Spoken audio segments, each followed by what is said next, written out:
To the show. My name is Dean, and this is the Dean Blundell Show for really midweek, end of week, whatever. Celebrating a year in the pandemic now, which is I was just reading about that. Celebrating a year. I don't know if we celebrate a year of the pandemic. Everybody's celebrating. Congratulations. No, fuck the congratulations. This pandemic blows still. Anyway, we're in it and we're busy, and I'm really fortunate to have a couple of guys join me today that are also incredibly busy. One's a pie magnate, and the other guy is just indifferent to the world. Please welcome to the program the host of the Footy Prime podcast, Canada's biggest soccer podcast, Mr. James Sharman is back. Sharms? Dean, good to be back, mate. It's been a while. How you doing? Good. Really good to see you. You're the pie magnate, if in case you were wondering. I like the way that sounds, man. That's good. Yeah. You know your pies. I know about pies. Got a finger in many pies right pies. Now. Yeah. We'll get to that. Also from Buffalo, and this is, I love the man. I love the team. I don't like the team. I love the fans, but dejected is a word to describe our guest, Mr. Dwayne Steinell from Two Goalies, One Mask, the podcast, available where you can get your fine podcasts, also from Trainwreck Sports, our friends down in Buffalo. It seems to be like you and everybody in that city that's a card-carrying fan of that Sabres team is stunned. Like, I guess that's the only way I can describe it, because I watch your back and forth and I watch the games, and 6-14-4 isn't great. And rumors now of everybody getting traded, Eichel and Stahl and Skinner and it's just, I like the look on your face right now is fucking perfect. Yeah, it's perfect. It's something. It's definitely something. I wouldn't have believed it, even through all the misery we've been through already before the season even started, that if you told me this would be this team's record and they were going into possibly winning 9 games in a row, I wouldn't have believed it. Seeing the team they put together offensively, and that, we would have been one of the lowest scoring teams offensively in the league at this point, I wouldn't have believed it. I said earlier, you can only keep yelling for so long. And I'm not saying I'm done yelling, but it's like you ever see that movie Fever Pitch? Yeah, unfortunately. Yeah. Remember at the end of the movie where he's getting ready to sell his uncle's season's tickets? They're for like $500,000, whatever it was. Yeah. And he before that he was talking to the people he always sits with, or like his second family. He says to them, he goes, "What do they ever do for us? What have they given us? They never give us anything. Like, we give them everything we have in our heart and soul, and they don't give us anything back." That's where I'm at right now.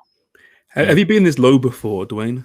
With the Sabres? Never. This is rock bottom. No, and I made a phone call that went viral all over North America over the state of this team last year, and I never thought that it could get worse than that. And it's worse. It's so much worse. And I just, it just becomes blatantly obvious that you have an ownerships that doesn't care about the fans. They care more about one team that they own than the other. And it's blatantly obvious. Like tonight, they're dropping some new series that they're doing, some YouTube series or some stupid shit like that about the Bills. I love the Bills too. They're like, I'm a diehard Bills fan, but my Bills fandom only goes so far. And then the Sabres fandom, takes precedent over that.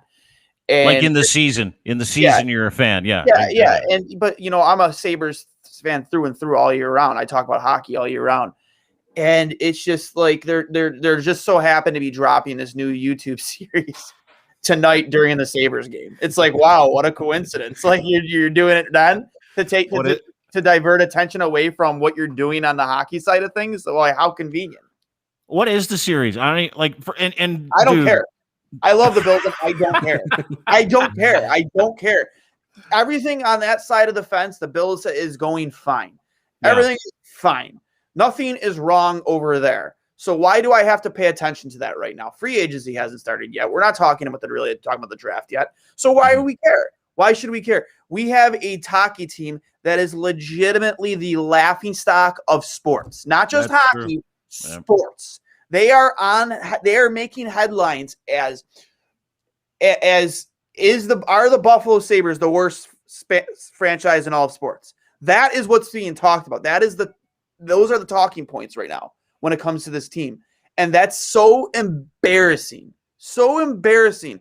And if you think where we were 10 years ago to now, if you would have told me to bet $1 million 10 years ago that there's no way, we would be in this situation 10 years, I would have done 100 times out of 100, I would have done it. I would have never thought a guy who bought a hockey team and cried at a podium about how much he loved the French Connection and this shit and that shit. And if I want to make money, I'll drill another well somewhere in, Iran, whatever, wherever, I would have never believed it would have gotten to this point. I would have bet every penny I owned back then on that fact. So where's it gone wrong? Because it's, I listen to you, right? And you sound just like I've sounded over the years as a Leaf fan. When you hit rock bottom and you think it's rock bottom until the next season. And then you realize, shit, now it's rock bottom. And then the next year comes around. No, this is rock bottom. It seems there's a rock bottom every single season, right? But, the Leafs and the Sabres were on the same trajectory for a while there, we thought. 4 or 5 years ago now, high draft picks, Eichel, Matthews, and like Dean mentioned before, now here we are. The Leafs, arguably the best team in the league, at least they're the most points in the league. Where did it go wrong? Is it the supporting cast? Eichel's brilliant. He's fantastic. They spent some money. They bring in a haul. But where did it go wrong? Well, the first mistake you made is hiring, and maybe you can shed some light on this too with Ralph Kruger. Right. Why did you think that was the best move coaching? I mean, granted, it's not all on the coach. I'll say that first. It's not all on the coach. But you look at the decisions he's made lineup wise, and it's just constantly you're scratching your head. And why would you think that you could take a guy who's been away from the game for over a decade, bring him back, and think that was the right move? Really? That was the move? That was the move. Okay. Well, he can talk. He has all the right buzzwords that Sean McDermott and Brandon Beat had with the Bills. I'm sure he impressed in his interview. But at the end of the day, what is he bringing to the table? Even last year when, shit went sour after the hot start they had, what has he brought to the table to show that he can be, a successful coach in this league, that his style of coaching, that the system he wants to implement can be successful at this level? You're about to lose your 9th game in a row. Right now you have 4 regulation wins in 29 games. That is embarrassing. Is that bad? And historically embarrassing. You have 7 wins in that same amount of time. 7 total wins. What? You haven't won a game in the month of March since 2018. Clearly, that's a heavy stat, by the way, Dwayne. You haven't won a game in the month of March since 2018. Yeah. That's a fucking heavy stat for any franchise. At the end of the day, it's at the end of the day, it's all about, it starts up here at the top. That's where the issue lies. Right. And to think that you owners, that because you made so much money, you became billionaires in oil, that you think that that success would translate to owning a sports team, that is bananas to me. That is that mindset is bananas. You guys were in on Babcock, weren't you? When he signed in Toronto, the rumor was he was going to Buffalo at the time, right? Yeah. Do you think had he have gone then, would the Sabres have turned it around then, do you think? I mean, we'll get to Kruger. I mean, it's a great discussion. It's Ralph Kruger. But I wonder with the Babcock situation. Obviously, I love these questions. I love these hyperbolic questions because it's it is a legitimate question, but at the same time, it's also like rubbing salt in the wound. So I'm interested in the answer. It couldn't be worse than this. There's no way it could have been worse than this. As much of a dickhead Mike Babcock is, and is maybe he's not a player's coach, and he will get his chance in the NHL again. It will happen, without a doubt. It will. I can't imagine that he would have allowed a team to get lack this type of energy and emotion night in and night out.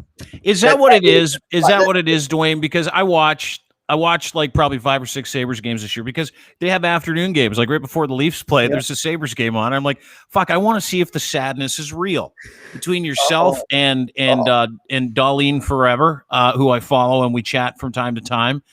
Jill, I think, is her legitimate name. Yep. She's a good. She texted me yesterday. She's like, I can't fucking watch the games. Like I can't. Yeah. I can't. I refuse to miss one, no matter where I am on this planet. Like that's the stuff we're talking about. We're talking about like diehards that don't want to go to the games anymore because, as James pointed out, and as you've said, it's the same thing over and over again. And I remember when I quit drinking, there's like a year in there where I'm like, oh, this has got to be the worst. And they're like, no, it's going to get worse. And I'm like, fuck, sure enough, it got worse. And then there's like third year in there where I'm like, Jesus, it can't get any worse. Yep, it got worse. And now it's getting better. Life is great. I feel good. And that was a lot harder than turning around a fucking hockey team. But my point is, you look at Ralph Kruger, who replaced Phil Housley, who replaced Dan Bilesma.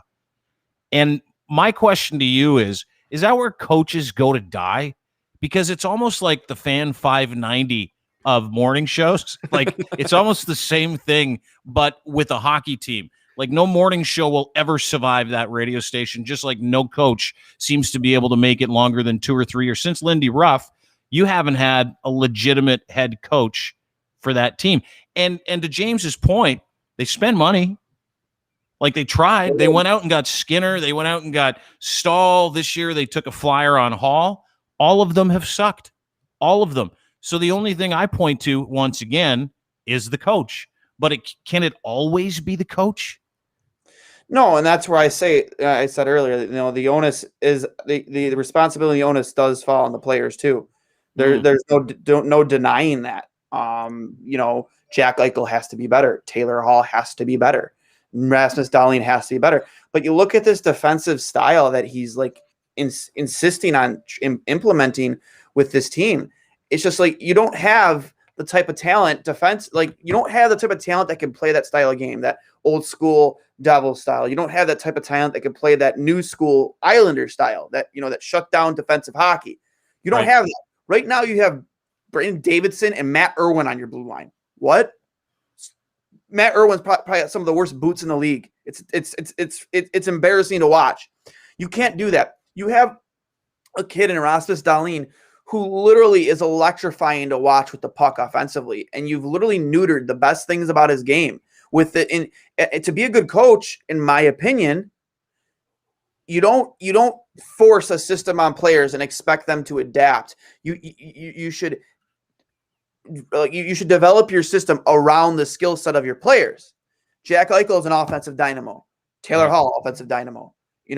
Victor Olofsson, guy, power play dynamo, 5-on-5, maybe not so much.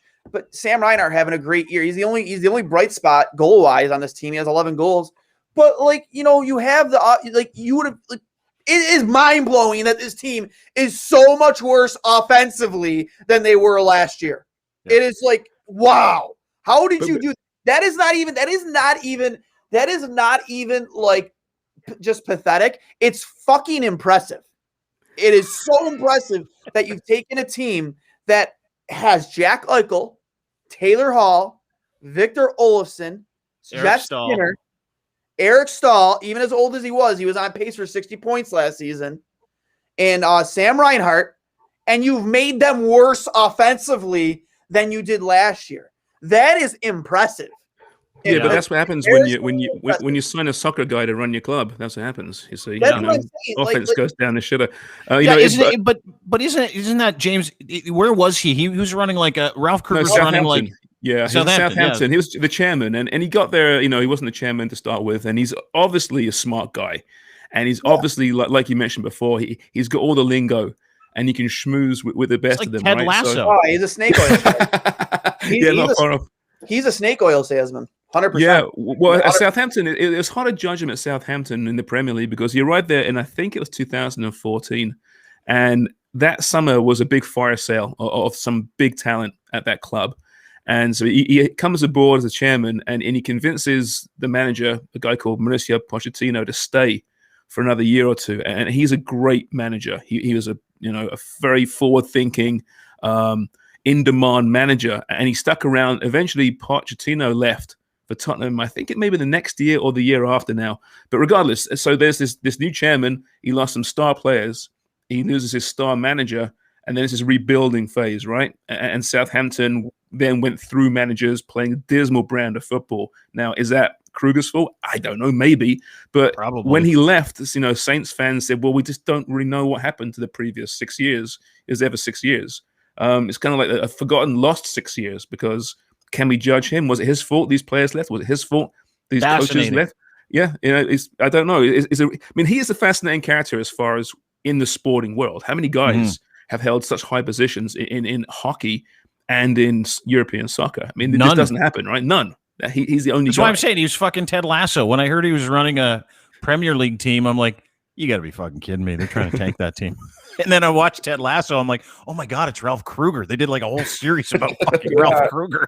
It's and that, again, like I said earlier, that's where issues are. It's top, this constant carousel of GM. Your GM was coaching at the Academy of Hockey at Harbor Center 3 years ago, like coaching 15, 16, 17, 18-year-olds. That's your GM right now. Yeah. He's never been an assistant GM. He's never developed, he's never scouted hockey talent. He's never,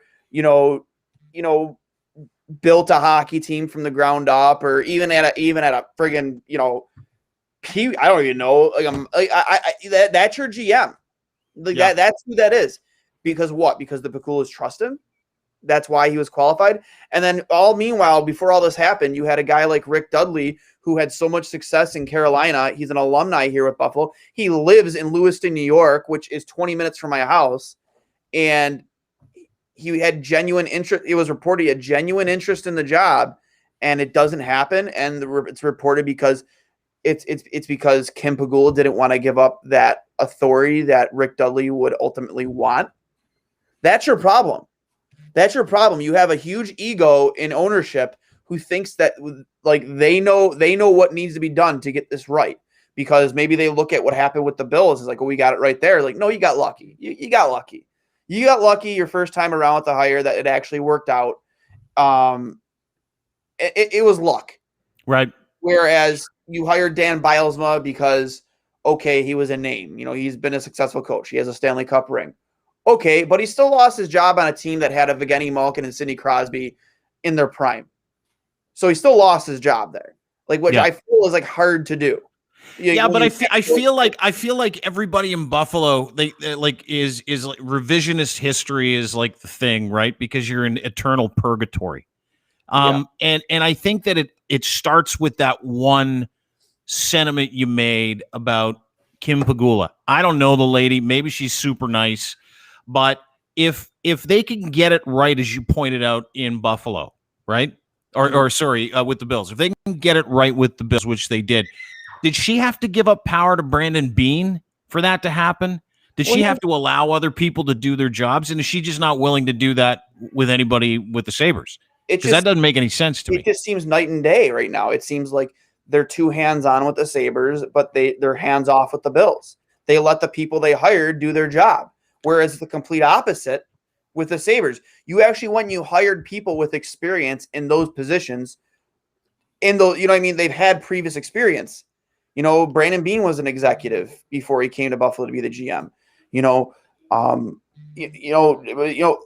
saying Kevin Adams hockey school curriculum vitae?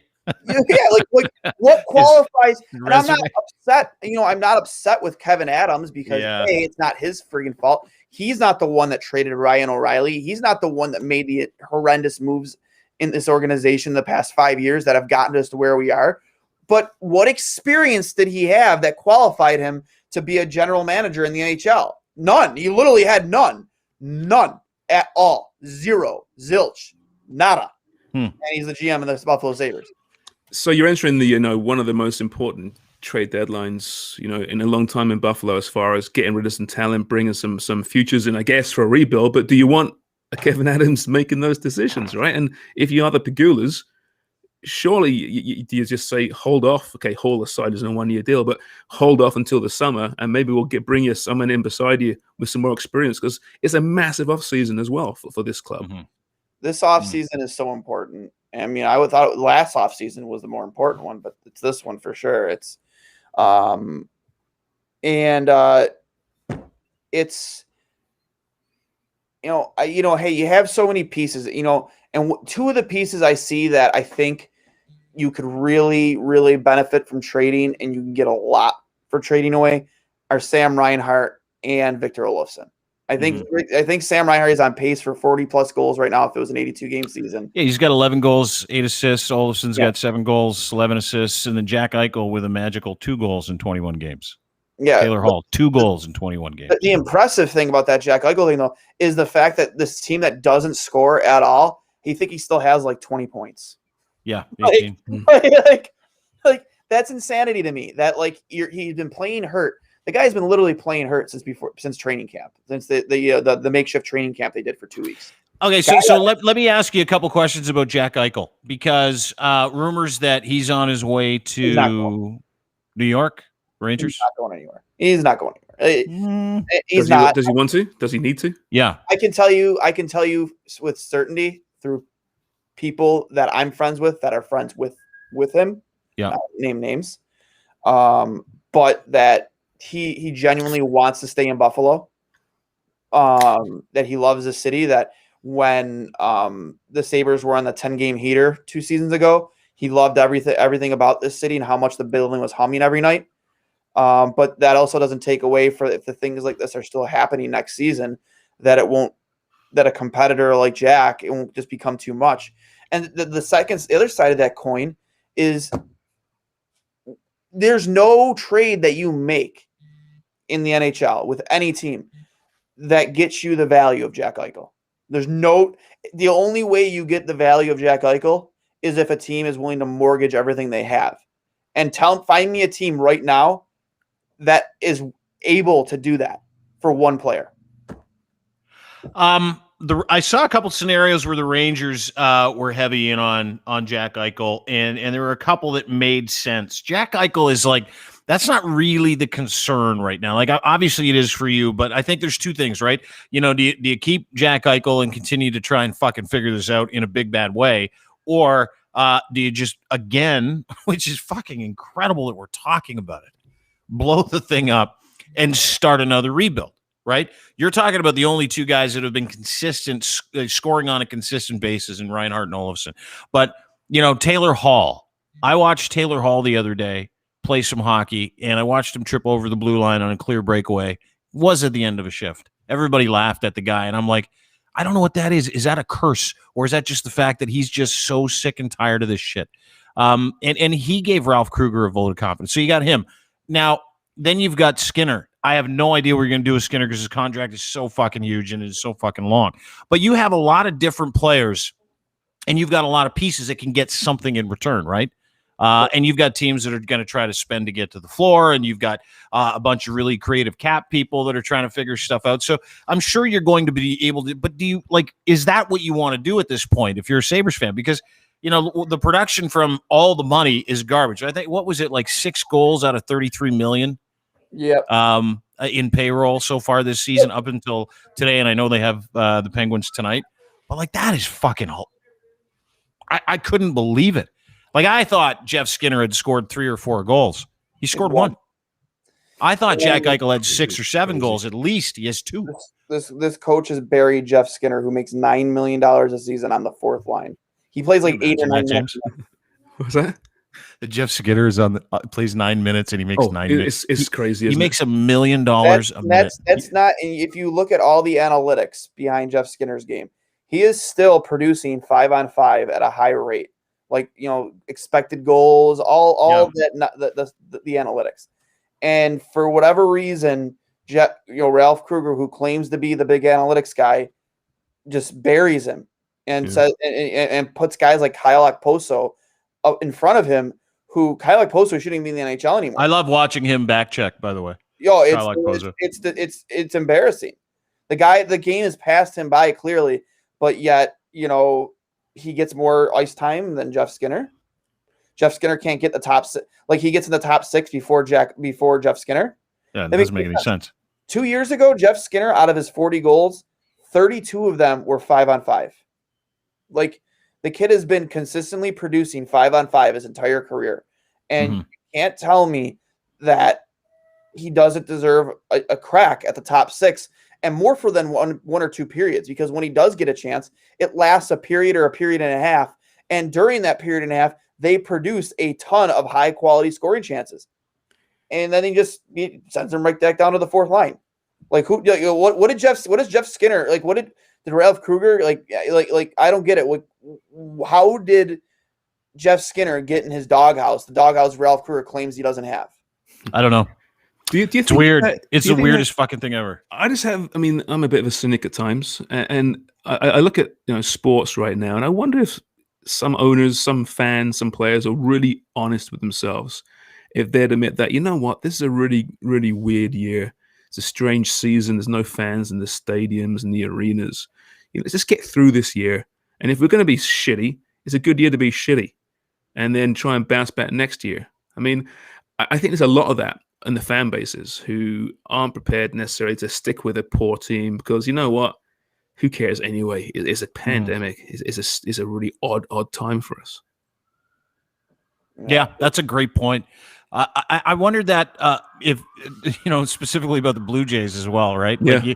Like you for them to do what they did in the off season, right? For them to spend that kind of money with no gate. You don't know where they're playing. They're playing in Dunedin. You're going to jam like 2,500 people in there. That's pretty much it. I mean, it's not and this is the perfect year for everybody to say, get who cares? I'm not interested in chasing a Stanley Cup this year. I'm not interested in chasing a World Series. I'm just interested in getting through until we can get fans back in the stadium. But the problem is that what the Sabres have done to their fans year after year after year, culminating in this year, you've turned off so many hardcore fans. You like it hasn't just been this year, this pandemic year. It has been year after year after year. Well, I mean, right? How many kids how many kids in Toronto aren't Leaf fans? They're fans of the Ducks or the Sharks. Right? Yeah. Tons. Almost lost a generation because of so many years of utter mismanagement and poor teams. And maybe Buffalo's going through the same thing now as well. I don't know, but you guys, Buffalo does have some stuff I want. Like I want Taylor Hall. I want to see if we can give him a little bit of a run. I know he's buddies with Mitch Marner and Austin Matthews. I'd like Taylor Hall. I don't think you have anything on the back end I want, but other than Risto, who's a stud, by the way, just a flat-out stud. He's the only cat out there that looks like he cares, game in, game out. I think that also goes to, like, I just think you have so many players on this team. You're asking them to play outside of their element, and I get it. Like you got to be able to play defense first, but that's not Rasmus Dahlin's game. Like he's not a defensive defenseman. You're not bringing him in to be a stay at home bang in front of the net type of defenseman. You're bringing him to be the Erik Karlsson of the team, the Shea Weber of the team. You're bringing him in to be the Brent Burns of your team, the guy who's going to carry the puck up the ice, make wingers look foolish, and then provide scoring opportunities. And that's not what Ralph Kruger's letting him do. He doesn't get very, very many offensive zone starts. He gets more defensive zone starts than he does offensive zone starts. Saying the same thing with guys like Jeff Skinner. You don't give him the opportunities to be successful offensively, and then you criticize him when he's not successful offensively. It's just, I feel sorry for Jeff specifically because he used to babysit my kids. Yeah, he's a good dude. Really? Yeah, all of his kids babysat our kids. All like the whole family. He's got like a couple sisters and a brother, and the whole family is like super uber achievers, right? Well, don't feel too bad for him. He's doing okay for himself. Yeah, no, he's doing fine. But the family's so incredible. Like they're like salt of the earth individuals. And Jeff might be the nicest guy you've ever met in your entire life. He doesn't. Really? He wouldn't say shit if his mouth was full of it.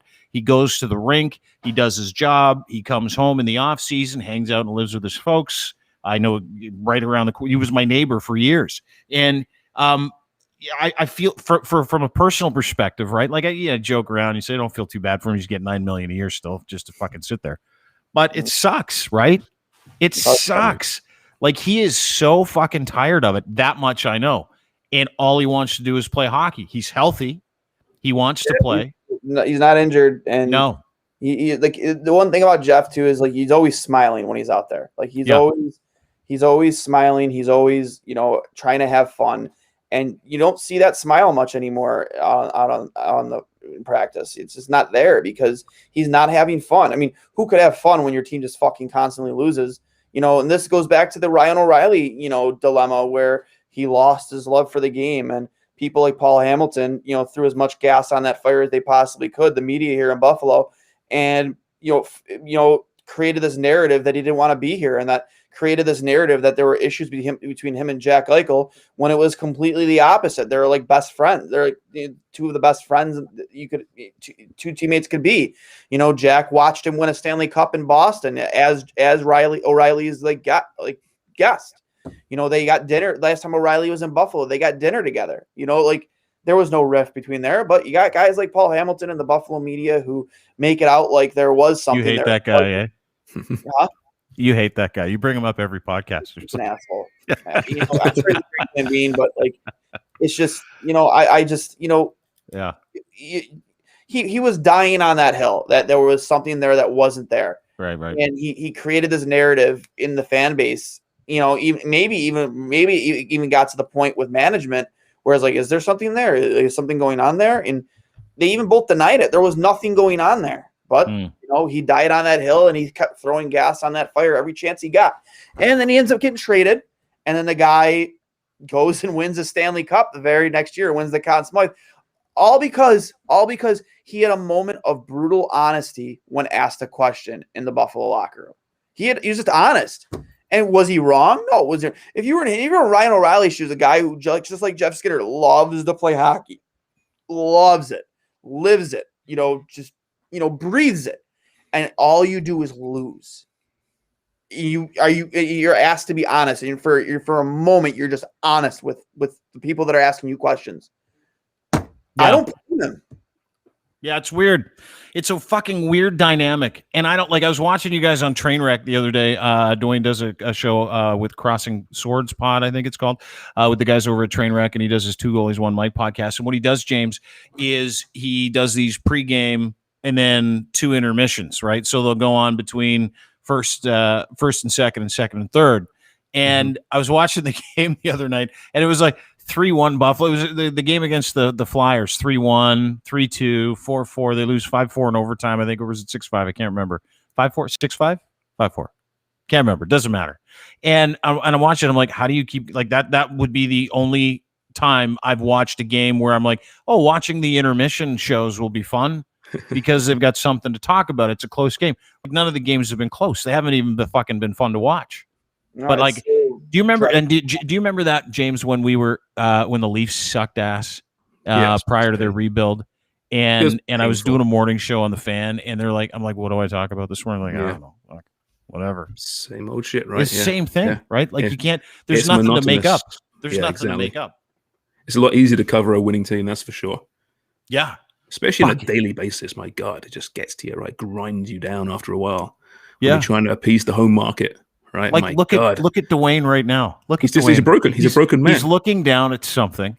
He's not really interested in talking about how shit his team is anymore. I don't know Dwayne. It's my first time speaking with Dwayne, but he looks dead inside. I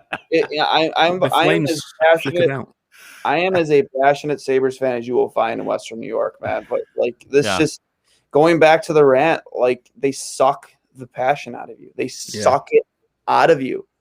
And when I made that phone call, and when I had Steve Dangle on my podcast, he made a comment about the night, the David Ayers night, when David Ayers, the Zamboni driver, beat the Leafs, and when he lost his mind, on his YouTube channel, and he said it wasn't just the fact that they lost to a Zamboni driver, it was the fact that in that moment you realize that one, your team isn't making the playoffs, or two, your team isn't going to do anything, even if they do make the playoffs.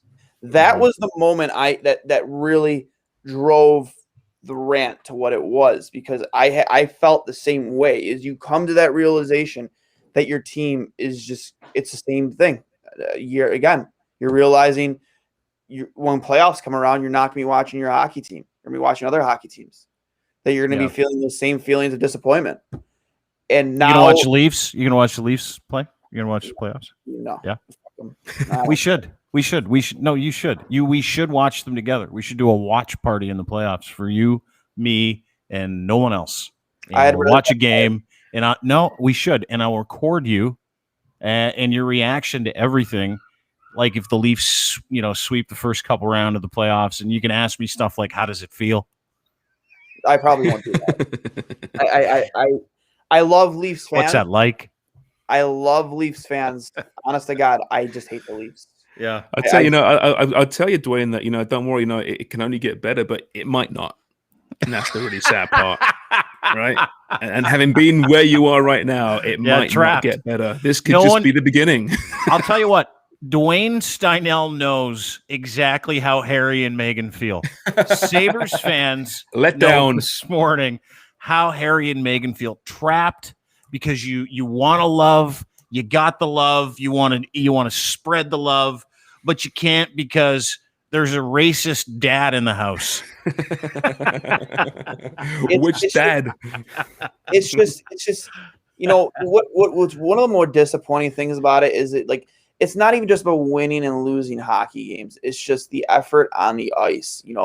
Back when I grew up watching this team, when I first started watching this team and going into high school, it was always clear as day that even if the team wasn't playing or performing well, you knew that they were going out there and playing their asses off for you. They were giving everything they had because they knew how hard you worked for the money that you used to pay for that ticket. Mm-hmm. And it went a long way with this fan base. It always did. That's why we're in town. If you've been to Buffalo, that's you see the people in the stands with the jerseys, right? These are working stiffs that love the team. You have to drive far down side streets to find kids playing street hockey, wearing their favorite Sabres players jerseys. I was one of those kids growing up, always wearing my Hasek or LaFontaine jersey, always. Times changed, dude. It has changed, man. And you see those kids that are all wearing Ovechkin or Crosby or McDavid jerseys or Panarin jerseys. It's just like, I would have never been fucking caught dead wearing a Sidney fucking Crosby jersey when I was that age. You couldn't fucking pay me to wear a Sidney Crosby jersey. Absolutely not. There's nothing you could have given me that would have convinced me that was a good idea. Now it's everywhere, and that's the saddest part, is because this generation of Sabres fans, or lack thereof, they have no idea how special it could feel to be a Sabres fan in this city.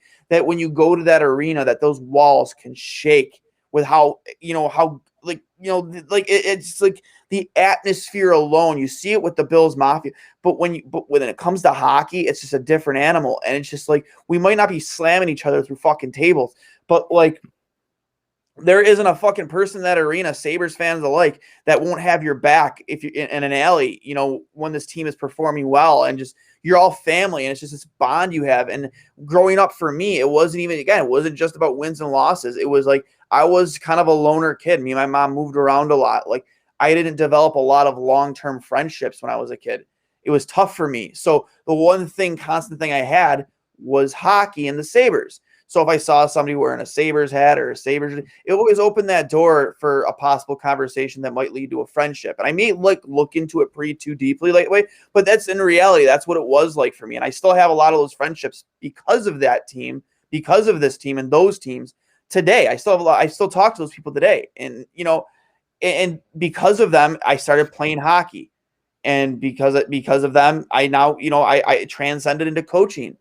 And it's just, that's where the disappointment for me lies, because back in the day, even off the ice, the fans were treated so much differently. We were respected. We were appreciated. We felt like we weren't taken for granted. Even in the years we were losing Drury and Briere in the same offseason, it was just, we felt appreciated. Now it's just like, we feel, again, I've used this analogy a couple times.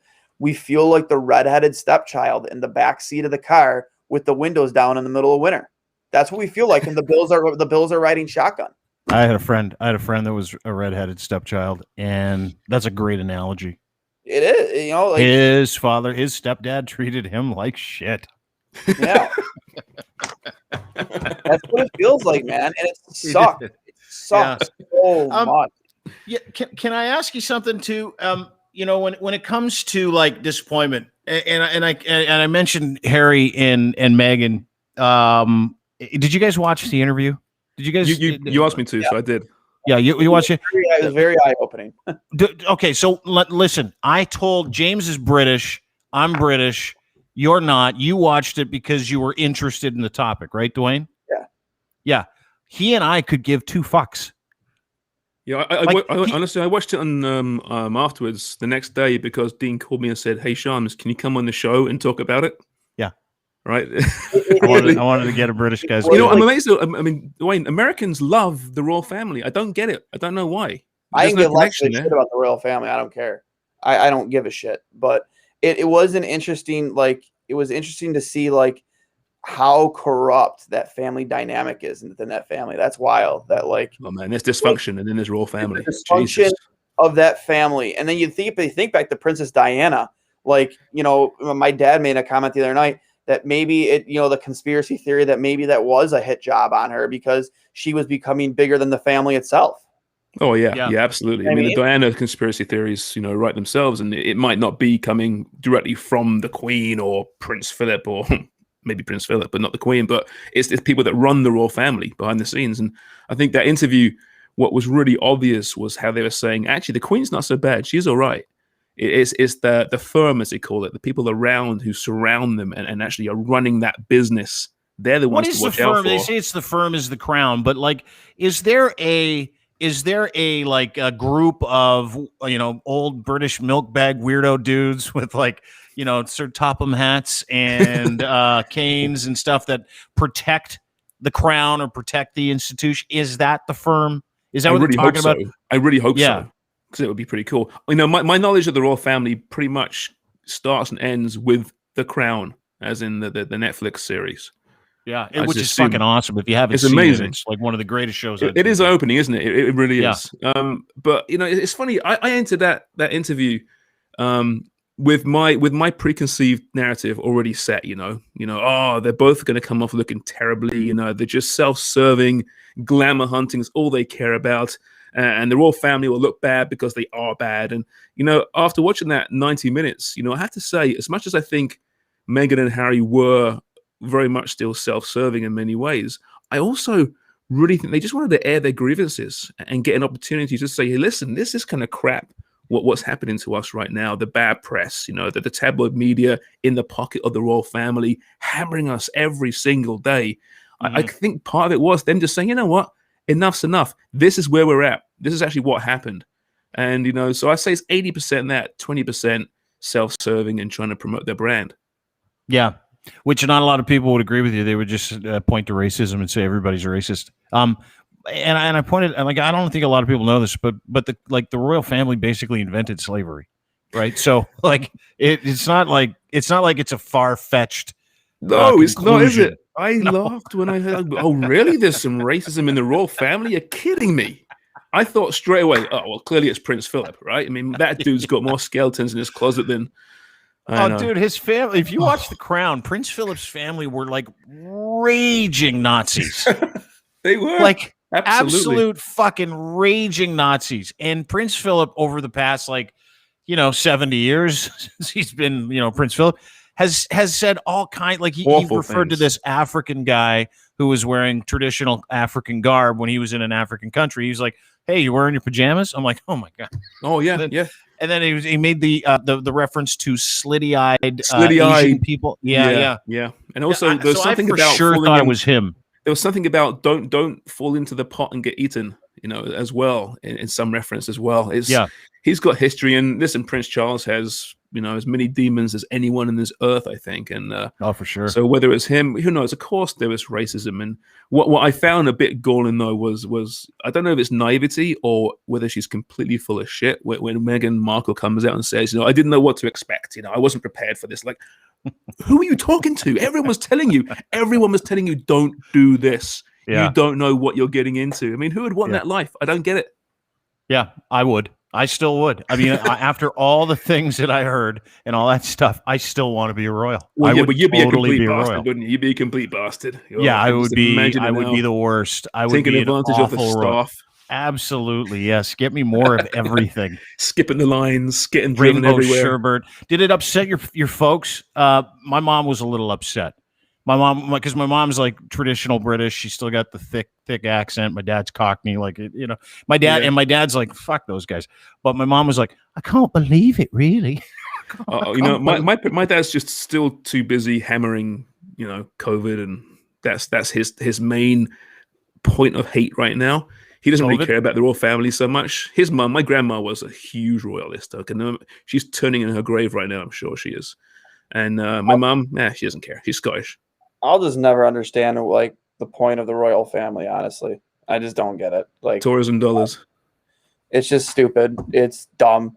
Like it's dude. I paid £100 to walk through Buckingham Palace like 5 years ago. You know what? It's so antiquated, right? It's run its course. What gets me really angry is when people say, "Oh no, but it gives Great Britain its identity." Well, you know, maybe it's time for a new identity. You know, to me, it personifies the worst of the British culture, and that's the class divide, classism. You are born better than the next person. That's crap. I despise it. I really do. It's almost the anti-American dream, right? You know, you are born and you can't get out of that. You're stuck. You're not going to move up. You might not move down. But if you're a royal, you're better than the scum. Yeah, and I just don't like it. You see that Harry and Meghan, you know, Meghan, they defected essentially away from the royal family, and like kind of like you listen to that interview and just like the hell they had to go through during the whole process. It's just like, why? Because they wanted to be their own people, because they just don't want to have that they don't want to have that notoriety that comes with being born into a family or married into a family.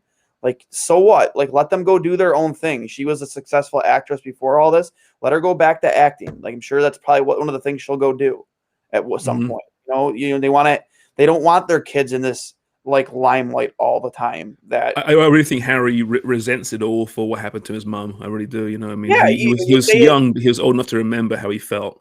And you know, whether you believe the conspiracies or not, you know that Diana was not treated well by the royal family, and that has really come at this point. He's saying enough's enough. You know, to hell with you. You weren't there for my mum. I'm leaving. I'm getting out. Yeah, I don't believe him at all. Fuck you guys. Yeah. I laugh too because they're like, "Hey man," Oprah was like, "This is about money, isn't it?" And he's like, "No, not at all. In fact, if my mom hadn't left me a paltry $10 million, we wouldn't be able to afford this $10 million home." Just the 10 mil, eh? I know. What mummy left me. Like, we're not talking 15 grand here. We're talking. He did it right for himself. So easy to make. Go ahead. And you're telling me those two can't, like, if money was an issue, that those two couldn't like really figure it out, like, you know, with who they are. Like, nobody's gonna be offering them their own reality show. You know what I mean? Oprah would have paid them, right? She would have paid them. No, that was the rumor. The rumor that she paid him like $7 million, but no, they took no money from it. But they would have, though. You know, if they needed it or if they wanted to, or you know, next month, you know, they're broke, they can call up, you know, Corden or whoever it's going to be and do another one and get another money. They'll figure it out. Like I said, she'll go back to acting. She'll make her money there. Or, you know, in him just being, you know, even though he defected part of the royal family, that'll in its own right come with other opportunities for them to make money. Like, the fine, like, dude, they signed a deal with like Spotify or Netflix or something like that for like $100 million. They're fine. Yeah. They got all the money, and if they need to make money, OnlyFans. That's the way to go. Yeah, that's it. Seriously, I read a story today about this woman who was a cop in England. Her name's Charlie Rose, and she walked away from making $65K a year American, 27-year-old. Last year, she made $2.3 million on OnlyFans. She made $250,000 a month on OnlyFans. That's her. Wow. And I started thinking, why don't I have an OnlyFans account?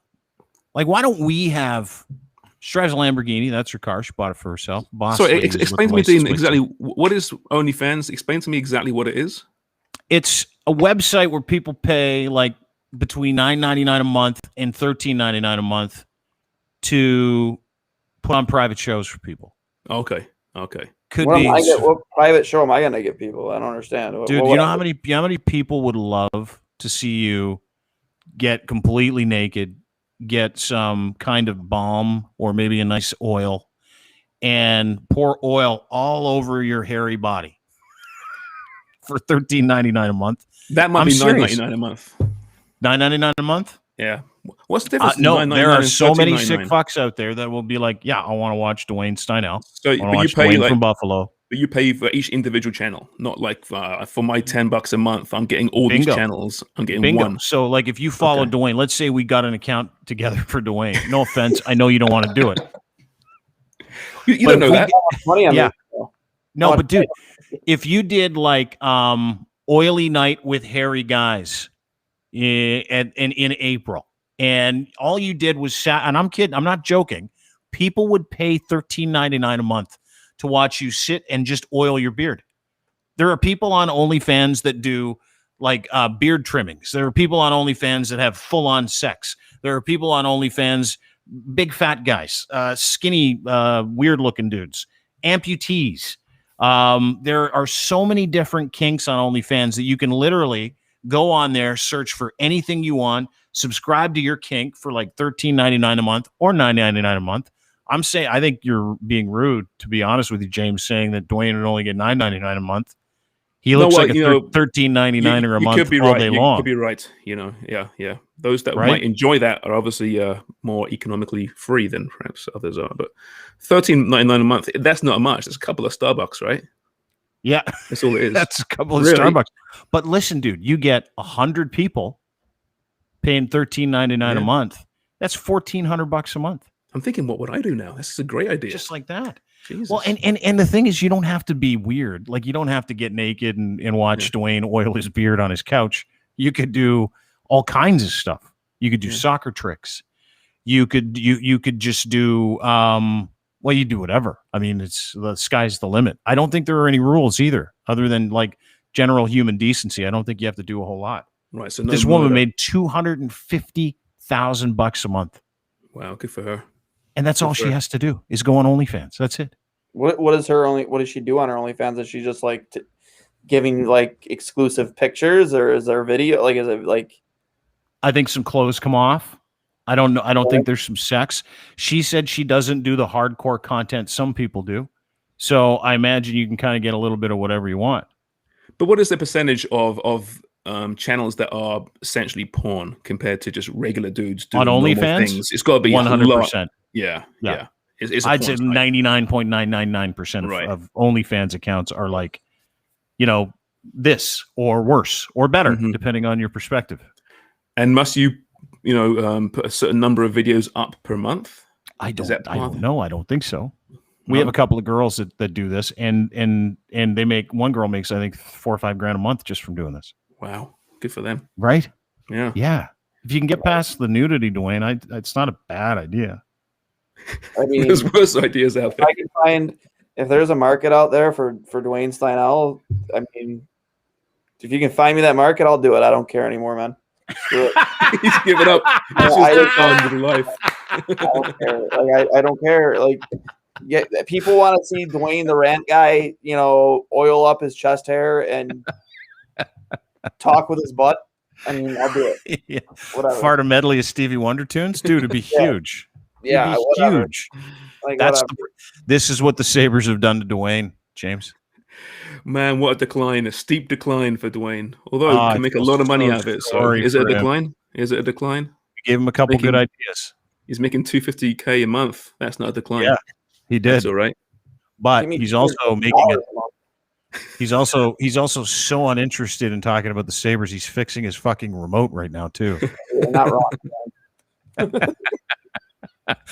Hey guys, it's like, the thing of it is, man, it's not that I'm not interested in it. It's just like, what more is there to talk about? Like, nothing. What are they giving us to talk about that's positive? Nothing. That's how I felt about the Leafs like 5 years ago, dude. I was getting paid to do it, and I would say, well, what do you want me to say? I mean, they're shit. They lost again, and the goal is to lose. You never know. In a month from now, you could be talking about how will Alex Kerfoot fit into the top 6 in the Sabres, and how will Taylor Hall fit into the top 6 on the Leafs. Hyman too. That guy's going to get paid. He's going nowhere. He's not going anywhere. He's staying put. So? No. They'll find a way you to keep him. Swiss Army knife, dude, can do anything, right? Heart and soul, And yeah. Sheldon I mean, you got a lot, just like Buffalo. You guys got a lot of money tied up in that top six. Yeah, but what we can do is also afford it. Mm-hmm. I mean, the cap is up. Oh, I think they trade Nylander before Hyman at this point. Yeah, big time. Huge. See, the thing about the Leafs is they have so much fucking money that they can take on some long-term contracts of guys who, like the Hortons of the world and the Clarksons of the world, that give teams so much breathing room that need it, that the cap's almost a joke. Like you invent the cap. For the NHL is the capologist for the Leafs, Brandon Pridham. It's like he can do everything. Here's a question: who would you value more in this cup run that you guys are going to go on? Would-be cup run. Do you value Hyman more, or would you value adding a guy like Taylor Hall to your lineup more? Hyman. Really? Yeah. He does everything else on top of actually filling in the net this year. He's terrible hands, but he's better. But the space he affords the Matthews of the world, whoever line he's on, it's just incredible. He's just nonstop. He plays heavy. And right now he's in a really good cap hit, right? He's obviously going to go up this offseason, but he's gonna get paid. Someone's gonna pay him $6 million a year if it's not the Leafs. You think 6? Really? I think so. Yeah. He's 20 goal man. It's a lot of money for a 20 goal man. I don't think 6. I think 4 to 5, 4 to 5 for him.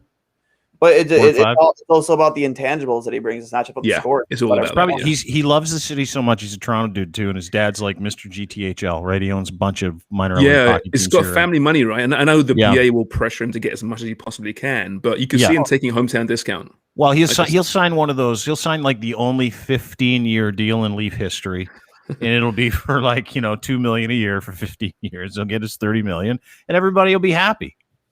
That's what he'll do.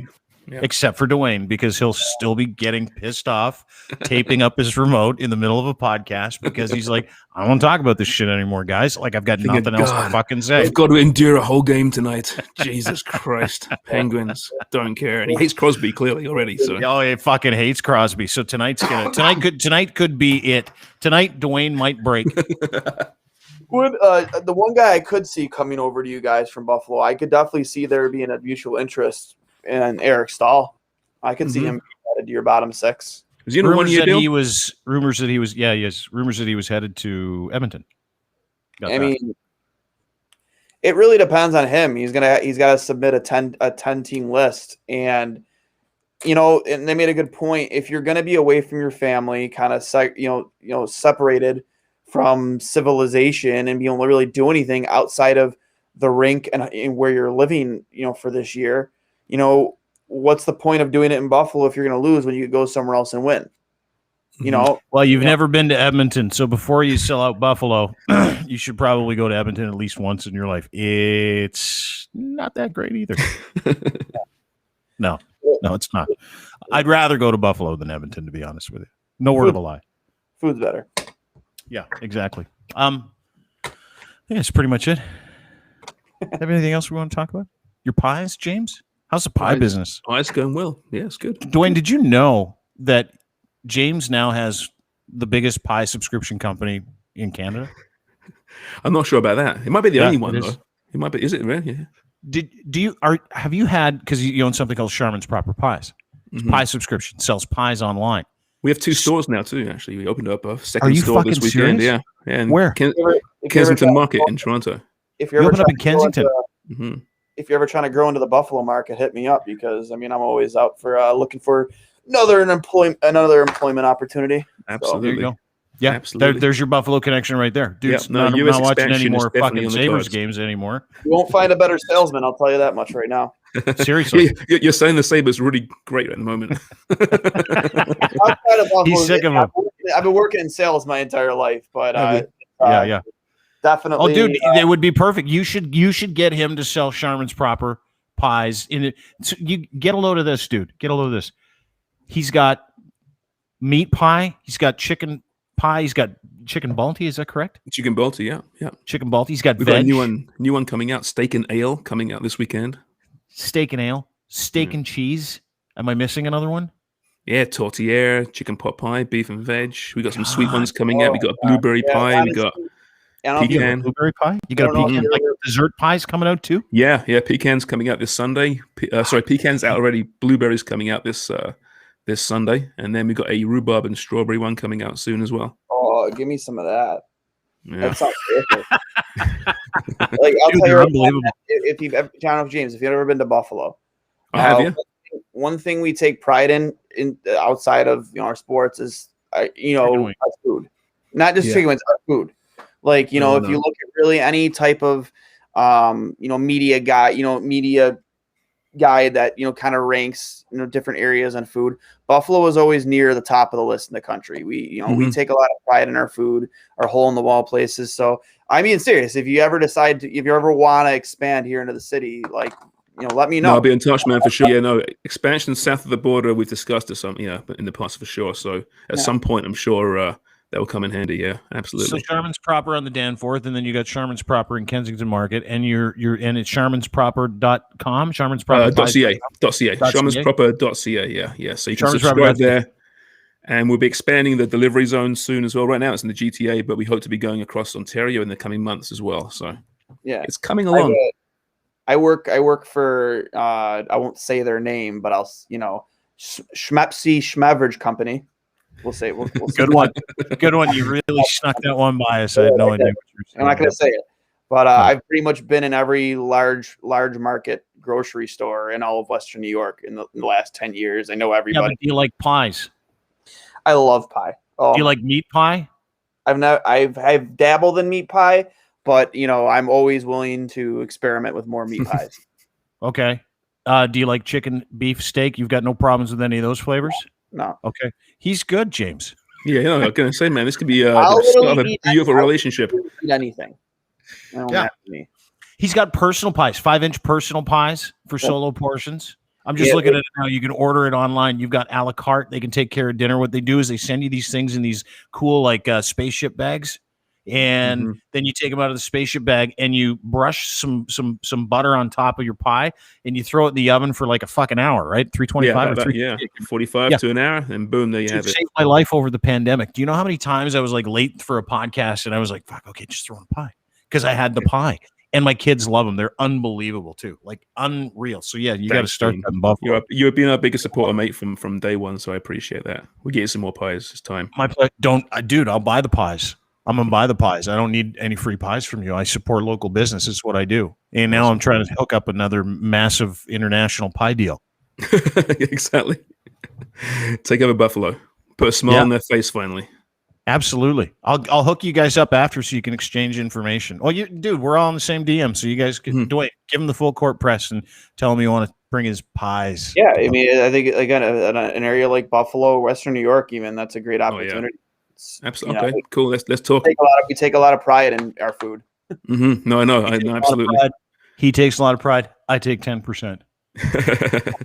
I've been down to many a Bills game, many a Sabres game, so I know the food well down there. Always great. Oh yeah, beef on whack, our chicken wings. Honest to God, really, any the Rochester is more known for their garbage plates and stuff like that, but we have so many different types of great food, soups, fucking surprisingly great pizzas down there too. They are great pizzas, yeah. Pizza's so good. Oh, yeah. God. Like it's a thicker pie with more shit on it than we get. Exactly. We get like a skiff of shit. You guys get a ton of deep dish almost, isn't it? Dave Portnoy from Barstow came here and gave one of our more well-known places kind of a dumpy rating, but he likes that thin style. I fucking can't stand that thin pizza. Like I don't like it. Like I need it needs some meat on it. You know what I mean? Like a nice big crust on it and a lot of like doughy and cheese. That's where it's at, man. That's where it's at. God. So many good hole in the wall pizza places around here, right around within walking distance to my house. Love it.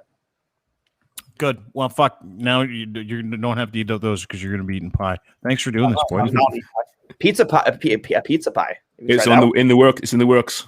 Ooh, but but I'm telling you right now, you got to do Buffalo branded pizza pie. Well, you don't tell him what to do before he hires you. That's a terrible thing. Hey, I'm just giving my advice for free. I'm marketing myself. So there you go. Sorry, pardon me. Back up the pizza pie train. You're doing a pie full of pizza stuff? Yeah, we're going to do actually. We're going to do like a poll online, and we're going to get people to like vote on what they want in that piece of pie, and then we're going to try that. That's in the next few weeks, some point. Yeah, Pepperoni's a must. Yeah, exactly. Throw whatever Mushrooms you know. are a must. Yeah, yeah. Of course, there'll be the old pineapple debate. I'm sure will come up at some point. Very upsetting. To some I never people hated pineapple on pizza. I love pizza. I think people just shit on it because it's different, and yeah, 90% of them probably have never even tried it. Yeah, exactly. Dude, it's the only fruit you can do. I put pineapple in my stir fries. It's easy to do. Yeah, it's awesome. Anyway, really happy this worked out. Yeah. Signed and sealed. James Sharman from Footy Prime, the podcast. We can find you at James Sharman on Twitter, and Footy Prime, the podcast, you can find at DeanBlundell.com, wherever you get your fine podcasts as well, including iTunes, Apple. Really, really loved what podcast was it where Brendan Dunlop was on it? I was shocked that he's fucking not at Sportsnet anymore. It's crazy, isn't it? No, Dunlop's joining us actually in more of a full-time capacity as well in the podcast very soon. Is he really? Yeah. Yeah, he's awesome. He's great.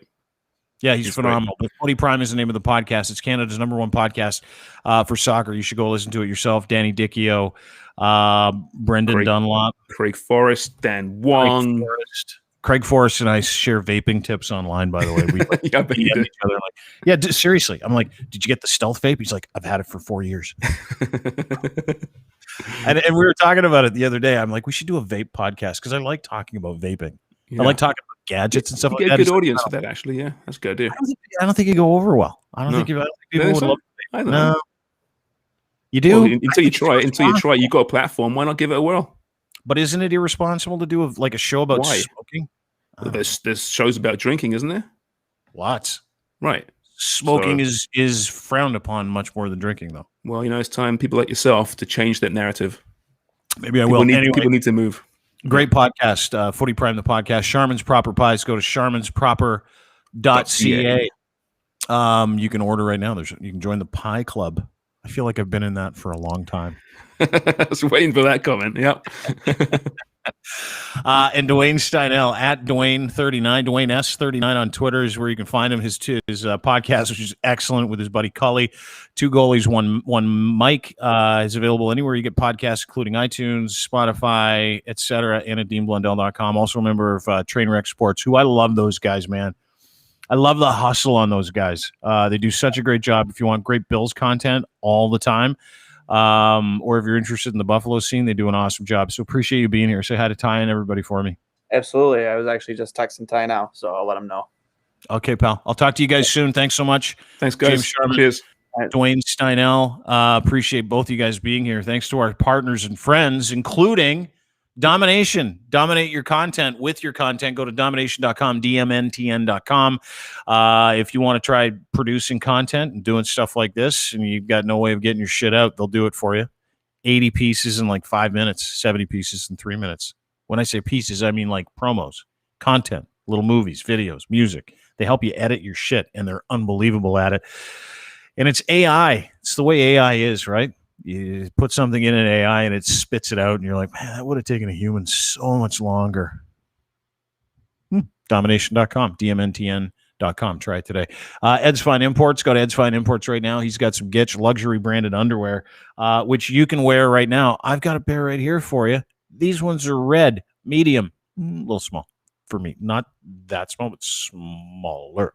Moisture wicking fabric developed for performance, durable and resistant piling material. They're resistant to shrinkage as well. Wish we were, fellas, but we're not.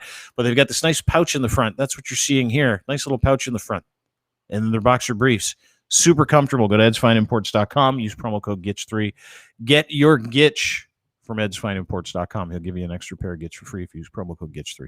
And last but not least, Blue Microphones, the official microphone of DeanBlundell.com. Go to DeanBlundell.com right now. Click on the Blue Microphone ad. There's a little partner deal. You get like 5% off.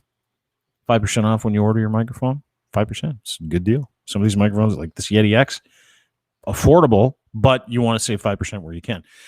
Also, you can get these cool MoFi headphones, Grammy Award-winning headphones, and everything you need to do your podcast broadcast. It's super easy to do it. Go to Blue Microphones and find out what fits you today. Have a great day, everybody. Thanks for watching. Thanks for listening. We'll talk